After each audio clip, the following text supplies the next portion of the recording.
What is up, everybody? Welcome back to another Pitching Ninja's Filthiest Pitches of the Day.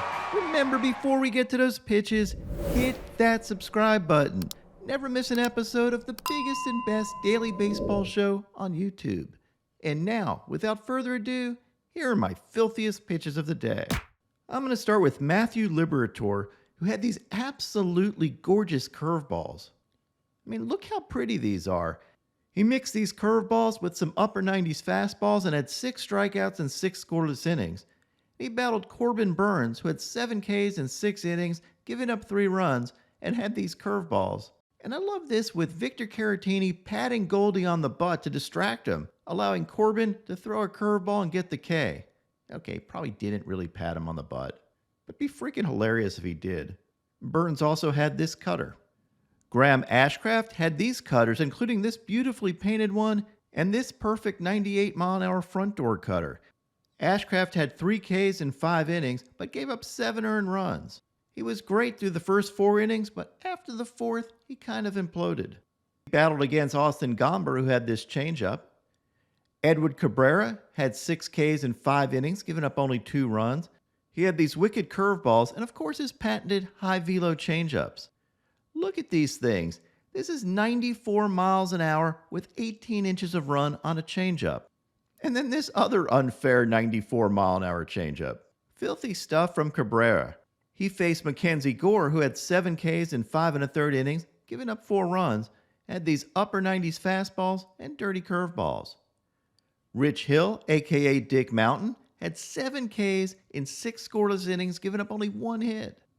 And Rich Hill is 43 years old. He became the oldest pitcher to throw 6 scoreless innings, giving up no more than 1 hit since Jamie Moyer did in 2009.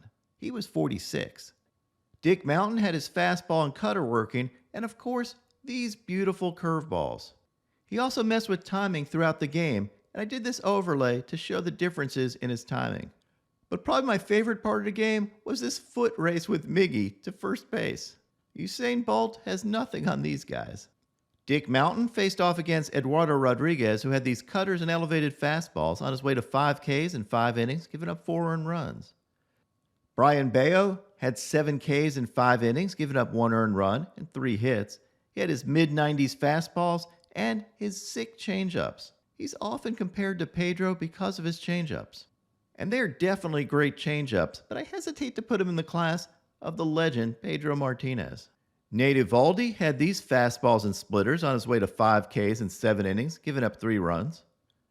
Spencer Strider had a little uncharacteristic 7 Ks in 5 innings, giving up 4 earned runs, but still was able to get Ks with his fastballs, his slider, and changeup. Just wasn't the overpowering Strider we're used to seeing. Kyle Bradish had these sliders on his way to 5 Ks in 6 2/3 innings, giving up 1 run. And he faced off against Griffin Canning, who had 4 Ks in 5 1/3 innings, giving up 3 runs, and had this slider. Mike Clevenger had 5 Ks in 6 innings, giving up 2 runs, thanks to his slider, cutter, and fastball. Sonny Gray had 4 Ks in 4 innings, giving up 2 runs. The Dodgers did a great job of battling him, and he ran up a bunch of pitches early. So he didn't go deep into this, but had some nasty cutters, 2-seamers, sliders, and curveballs. I also did this overlay of Gray's 2-seamer and slider, and you can see how he tunnels those pitches. Dustin May had 2 Ks in 1 inning because he had to leave the game with a flexor pronator strain and may be out for a month, which really sucks. As you can see, his velo was down on his pitches, but he did have some nasty 2-seamers with up to 20 inches of run. And I did this overlay of May's 4-seamer and 2-seamer, and you can see how that 2-seamer starts out veering glove side and then ends up in the same space as the 4-seamer. Anyway, I hope Dustin May gets well soon, because baseball is better with Code Red in it.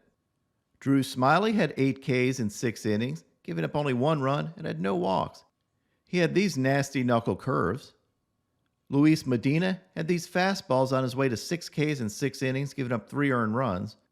And he faced Ryan Nelson, who had 6 Ks in 5 1/3 innings, giving up no runs and only 1 hit, thanks to his overpowering fastballs and his changeup. Carlos Hernandez was the opener and had this splitter and 101-mile-an-hour fastball. He had 4 Ks in 2 innings. He battled Yu Darvish, who had 6 Ks in 5 1/3 innings. He did give up 4 earned runs, He had this dirty splitter and two-seamer, as well as his filthy slider. But the pitch that stood out to me were these gorgeous slow curveballs. They're so pretty, you don't want to hit them. In fact, he's given up no hits off these slow curveballs this year, with a 60% whiff rate. Garrett Cole had his overpowering 90-mile-an-hour fastballs, including this paint dish one, and his slider. He went 6 scoreless innings with 6 Ks, and he battled Chris Bassitt, who was great again. Bassitt had 7 Ks in 7 innings, giving up only 3 hits and no runs. He relied on his wicked two-seamers and cutters and his slow breaking balls. Look at how filthy those slow breaking balls are. And he did all this while battling a sinus infection. He's now thrown 27 consecutive scoreless innings. And you might remember he had an horrendous start to the season, and now his ERA is down to 3.05. And because you subscribe to this channel and are part of Ninja Nation, here's Chris Bassitt's curveball grip from my interview with him. I hold my curveball like that, and your hands are pretty big too. I mean, that's you got. No, I got Manaya's got bigger hands than me, but I got some big hands. But like, I don't like. There's no gap. Like, this is tight as can be in here, and I can throw like the one finger, so to speak, or the spike, but I just rest this finger on it, and I am pulling solely on this finger, on this seam. So this seam right here, this finger rests, and then this thumb's basically down here, and it's just tight around it. So my curveball at 70 miles an hour, 72 to 68 or 69, so to speak. I try to throw that curveball at 100 miles an hour. But the reality is, with the grip, the way that I have it, and then I feel like my low release point, like my knee will sometimes be like messed up from hitting the ground from my release point. So like, I feel like from my release point, Edwin Jackson told me one time, he's like, your curveball literally has to pop out more than like someone that stays tall, because it will never get to home plate how low you are if you throw a curveball like someone that stays tall, because you'll throw it at 50 feet. So it has to pop out to get to home plate. And I never ever thought of it like that. But like I said, I throw my curveball as hard as I possibly can, and it just happens to be 72. My filthiest starting pitcher of the day was Kodai Senga. Senga had an amazing 12 Ks in 6 innings, giving up only 1 earned run on 3 hits. He had these mid to upper 90s fastballs, topping out at 98, and threw the fewest number of sweepers he's thrown in a game, relying on only 7% sweepers. I like this move because the sweeper had been his worst pitch. Not that it's a bad pitch, but it may be easier to pick up than some of his other pitches because it doesn't tunnel as well with them. Senga threw 88% four-seamers, cutters, and ghost forks. And his ghost forks were scary.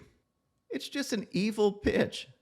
To show you how evil it is, here's an overlay of a 97-mile-an-hour fastball with a ghost fork.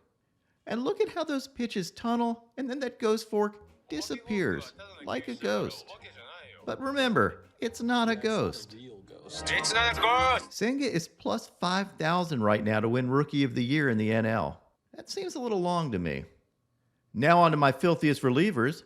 Brian Abreu had this 97-mile-an-hour paint. Matt Brash had these wicked breaking balls. Matt Strahm dominated with these fastballs. Aroldis Chapman had this 101-mile-an-hour fastball and this nasty slider, and this wild pitch to end the inning. This would be an awesome trick if you could do it on purpose. Xavier Curry had this hammer curveball. Ryan Stanek had these overpowering 99-mile-an-hour fastballs. Camilo Doval had this slider and case shuffle. Dylan Covey had these nasty cutters. Ryan Helsley had this overpowering 100-mile-an-hour fastball and wicked slider. Felix Bautista had these filthy splitters. Jordan Romano had this heat. And then this frightening face. I matched up his scary look mechanics with Chucky, and they're pretty identical. Yennier Cano had these sick changeups. Cano has now gone 21 2/3 innings, giving up no runs and no walks with 25 Ks. His whip is .18, and his strikeout to walk ratio is infinite. But my filthiest reliever of the day was Joe Kelly. Number one, look at him messing with timing here. This is absolutely ridiculous and fantastic at the same time. But check this out. He threw a 95-mile-an-hour knuckle curve out of this windup. Number one, nobody should be able to throw a 95-mile-an-hour knuckle curve, but to do it with that, forget it. Pure insanity. And the pitch of the night was this 99-mile-an-hour two-seamer with 22 inches of run. What in the world are you going to do with that? Just a disgusting pitch. And now, my pitching ninja moment of zen.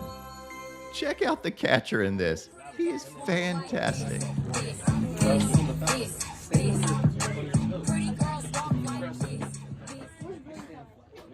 What is up, everybody? My picks of the day today are a three-leg parlay. I'm going to start out with Eury Perez for 5Ks or more. Then take Taj Bradley for 5Ks or more.